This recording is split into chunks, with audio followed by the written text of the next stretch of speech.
আজকাল আমরা সবাই কিন্তু নানান কাজে ব্যস্ত থাকি, তাই রান্নার সময়টা একটু কম হলে সবারই সুবিধা হয়। আর সেই রান্নাটা যদি একটু কম সময়ে আর হেলদি খাবার বানানো যায় তবে তো কথাই নেই। তেমনি আজ একটি রেসিপি নিয়ে এসেছি তোমাদের কাছে। চলো ভিডিওটা এখান থেকে শুরু করছি আজ। তবে তাই রান্না করতে যাচ্ছি আজ সয়াবিন বা সয়া চাং, যেটাই তোমরা বলো। বানাতে যাচ্ছি খুবই সহজভাবে একটি সয়াবিনের কারি বা গ্রেভি, যেটাই বলো। নিয়েছি এখানে সয়াবিন, আমি নিয়েছি 100 গ্রাম সয়াবিন। প্রথমে কিন্তু সয়াবিনগুলোকে কিন্তু ভালো করে গরম জল দিয়ে ভিজিয়ে নেব 5 থেকে 6 মিনিটের জন্য। সয়াবিনে যেমন আছে যথেষ্ট পরিমাণে প্রোটিন, তেমনি কিন্তু আছে যথেষ্ট পরিমাণে ফাইবার। যথেষ্ট পরিমাণে জল দিয়ে কিন্তু সয়াবিনগুলো ভেজাতে হবে, যাতে সয়াবিনগুলো এতে ভিজে থাকে, কিন্তু ডুবে থাকে।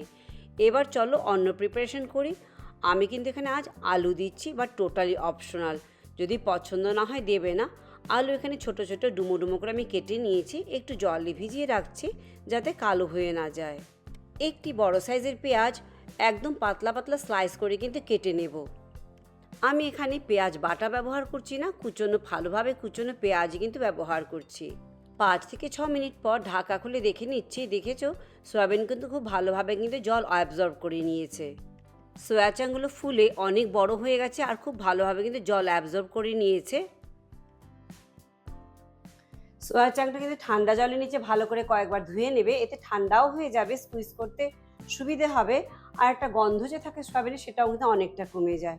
সয়াবড়ি বানানোর একটা হয়েছে খুব কমন প্রবলেম লোকে, যে সয়াবিন ভালো করে নরম হয়নি বা বেশি নরম হয়ে গেছে, টেক্সচারটা নষ্ট হয়ে গেছে। তাই অনেক টিপস কিন্তু শেয়ার করব, তাই সেই সব ভিডিওটা দেখো তোমরা। এইভাবে গরম জলে ভিজিয়ে রাখলে কিন্তু দেখবে সয়াবিনের চাংগুলো কিন্তু শক্ত থাকবে না, খুবই সুন্দর নরম তুলতুলে হয়ে যাবে। এবার চিপে কিন্তু পুরো জল বের করে নিতে হবে এই সয়া চাংগুলো থেকে, কারণ যথেষ্ট পরিমাণে জল কিন্তু অ্যাবজর্ব করে রেখেছে। আবার গরম জলেও কিন্তু অনেকে ফুটিয়ে রান্না করতে পছন্দ করে, সেভাবে কিন্তু তখন কিন্তু আবার বেশি নরম হয়ে যাও, সেটাও কিন্তু খেতে ভালো লাগে না। স্কুইজ করার পরে দেখতেই পারছো কতটা পরিমাণে জল বেরিয়েছে। এদিকে সয়াবিন সোক করে স্কুইজ করে জল বের করে নেওয়া হয়েছে। এবার আমি সয়াবিনটা কিন্তু একটু মেখে নেব।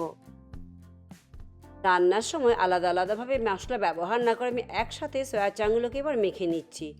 এর মধ্যে প্রথমে দিয়ে দিচ্ছি একটি মিডিয়াম সাইজের টমেটো স্লাইস করে রেখেছিলাম, আর যে বড় সাইজের একটি পেঁয়াজ স্লাইস করে কুচিয়ে নিয়েছি, সেই পেঁয়াজও দিয়ে দিচ্ছি। দিচ্ছি এতে স্বাদ অনুযায়ী লবণ, দেব 1 চা চামচ হলুদ গুঁড়ো। লবণ তোমরা তোমাদের স্বাদ অনুযায়ী দেবে। দিচ্ছি 1 চা চামচের লাল লঙ্কার গুঁড়ো, দেব 1 চা চামচ ধনে গুঁড়ো, 1 চা চামচ জিরে গুঁড়ো, দিচ্ছি হাফ চা চামচ গরম মশলা, আর 1.5 চামচ চিকেন মশলা, যেটা প্যাকেটে পাওয়া যায়। বাট এটা কিন্তু টোটালি অপশনাল, তোমাদের পছন্দ না হলে এটা স্কিপও কিন্তু করতে পারো। তবে বানিয়ে খেয়ে দেখো, এই চিকেন মশলা দিয়ে খেতে কিন্তু খুবই স্বাদ হয়। এখানে আমি রসুন আর আদা একসাথে বেটে রেখেছিলাম সমান পরিমাণে। দিচ্ছি 2 টেবিল চামচ রসুন আর আদা বাটা, আর দেব 3 টেবিল চামচ দই। এবার সব কিছু আমাদের ভালোভাবে মেখে নিতে হবে। দেখতে হবে পুরো মশলা যেন সয়াবিনের প্রত্যেকটি চাঙ্কের সাথে ভালোভাবে কোট হয়ে যায়। অনেকেই আছে সয়াবিন খেতে ভালোবাসে না, সয়াবিনে গন্ধ লাগে রান্না করে খাবার পর। এইভাবে একবার রান্না করে তোমরা বানিয়ে খেয়ে দেখো, একটুও তোমাদের কিন্তু গন্ধ লাগবে না এখানে। তোমরা আমার ভিডিওটি ফেসবুক পেজ থেকে দেখে থাকলে পেজটি লাইক করে চ্যানেলটি সাবস্ক্রাইব করে দেবার অনুরোধ রইল। ম্যারিনেশনের জন্য পাত্রটি আমার এখানে ছোট হয়ে গেছে। যাই হোক, হাত দিয়েই ভালো করে মেখে নিচ্ছি, এতে মাখতেও সুবিধে হবে, আর প্রত্যেকটি সয়াবিনের গায়ে কিন্তু সুন্দরভাবে মশলাও লেগে যাচ্ছে। হাতে সময় থাকলে 10 থেকে 15 মিনিট এই ম্যারিনেশন রেখে দিও। এবার একটি কড়াইতে দিয়ে দিচ্ছি 1 টেবিল চামচ ঘি আর 1 টেবিল চামচ সাদা তেল। পুরো রান্নাটাও ঘিতেও করতে পারো, টোটালি অপশন, আবার সাদা তেলেও কিন্তু করতে পারো। ঘিতে রান্না করলে ফ্লেভারটা কিন্তু অনেক রিচ আসবে। এদিকে ফোড়নে দিয়ে দিচ্ছি তেজপাতা, ছোটো এলাচ, দারচিনি আর লবঙ্গ কিছুটা।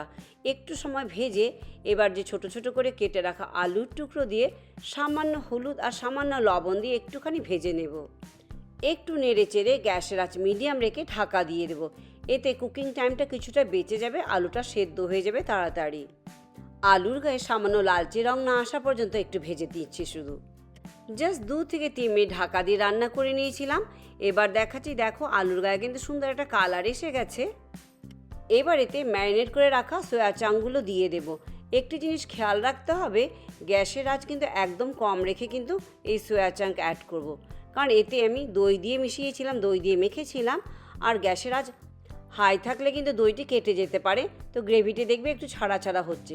তার জন্য গ্যাসের আঁচ কম করেই কিন্তু এই সয়া চাংগুলো অ্যাড করছি এখানে। মিনিট 3-4 ভেজে একটু তারপর গ্যাসের আঁচ মিডিয়াম করে কিন্তু ভালো করে কষিয়ে নিতে হবে। এখানে কিন্তু ঢাকা ছাড়াই রান্না করছি। জল কিন্তু সয়া চাং থেকে স্কুইজ করে নিয়েছিলাম, তবুও দেখতে পাচ্ছ এখনও কিন্তু জল ছাড়ছে সয়াবিন থেকে। তাই গ্যাসের আঁচ মিডিয়াম রেখে ভালো করে কষিয়ে নিতে হবে যতক্ষণ না পর্যন্ত মশলা থেকে তেল ছাড়ছে আর সয়াবিন আর রসুন আর আদার কাঁচা গন্ধ না চলে যায়। মশলা ভালোভাবে কষানো হয়ে গেছে, দেখতেই পাচ্ছ তেল ছাড়তে শুরু করে দিয়েছে কিন্তু। এবার এখানে আমি দেব 2 গ্লাস জল। যেই বাটিতে ম্যারিনেশন করেছিলাম ওখানে কিছুটা জল দিয়ে বাটিটা ভালো করে ধুয়ে সেই জলটাই দিয়ে দিচ্ছি। জলের পরিমাণ একটু বেশিই লাগবে, কারণ আমাদের সয়াবিনও সেদ্ধ হবে ভালো করে, আবার এদিকে আলুও সেদ্ধ হবে। আর রান্না করবার পর কিন্তু সয়াবিন আলু দুটোই কিন্তু অনেকটা জল টেনে নেবে। রান্না করতে করতে পরে যদি মনে হয় জল শুকিয়ে গেছে তবে কিন্তু জল একটু অ্যাড করে দিও, তবে ঠান্ডা জল অ্যাড করো না, গরম জলে কিন্তু অ্যাড করো। আমি এখানে বড় গ্লাসের পরিমাণে 2 গ্লাস জল দিয়েছি। এবার ভালো করে মিশিয়ে কিন্তু গ্যাসের আঁচ বাড়িয়ে ঢাকা দিয়ে আমাদেরকে রান্না করতে হবে। ততক্ষণ পর্যন্ত রান্না করতে হবে যতক্ষণ না পর্যন্ত আলু ভালোভাবে সেদ্ধ হয়ে যায়। মাঝখানে একবার ঢাকা খুলে দেখে নিও আলু সেদ্ধ হয়েছে কি না। মিনিট 5 থেকে 6 কিন্তু আলু সেদ্ধ হয়ে যাবে, তবে ডিপেন্ড করছে কত বড় আলুর টুকরো কেটেছো তার উপরে। মিনিট 6 পর আমি ঢাকা খুলে দেখে নিচ্ছি আলু এখানে সেদ্ধ হয়েছে কি না। ঝোলের পরিমাণ ঠিকই আছে, আমার আর কোনো এখানে গরম জল ব্যবহার করতে হবে না। আর এবার দেখে নিচ্ছি আলু সেদ্ধ হয়েছে কি না। খুবই সহজ, স্বাদে ভরপুর, প্রোটিনে ভরপুর একটি রেসিপি কিন্তু। আলু খুব ভালোভাবে সেদ্ধ হয়ে গেছে। গ্যাস বন্ধ করে দিয়ে আমি একটু ধনেপাতা ছড়িয়ে দিয়েছিলাম। এবার ভালো করে মিশিয়ে ব্যাস রান্না আমাদের শেষ হয়ে গেল। তৈরি হয়ে গেল আমাদের টেস্টি ঝটপট সয়াবিন কারি। এতটুকু ঝোল কিন্তু আমি রেখে দেবো, কারণ আলু আর সয়াবিন কিন্তু ঝোল কিন্তু কিছুটা টেনে নেবে, তাই একদম শুকিয়ে কিন্তু গ্যাস বন্ধ করো না। তবে হ্যাঁ, রুটি পরোটার সাথে খেতে গেলে একটু শুকনো শুকনোই ভালো লাগে, আর ভাতের সাথে খেতে গেলে একটু গ্রেভি রেখো। দেখতেই পাচ্ছ সয়া চাং কি সুন্দর জুসি হয়েছে আর একদম নরম তুলতুলে হয়েছে কিন্তু। তা খুবই সহজ উপায়ে কিন্তু আমাদের সয়াবিন কারি কিন্তু তৈরি হয়ে গেছে, বানিয়ে তোমরা খেয়ে দেখো। তো আজ ভিডিওটি এখানেই শেষ করছি। লাইক, শেয়ার, সাবস্ক্রাইব করতে একদম ভুলো না। পরে আবার অন্য কোনো ভিডিও নিয়ে তোমাদের কাছে চলে আসবো। সবাই ভালো থেকো, চলো বাই বাই।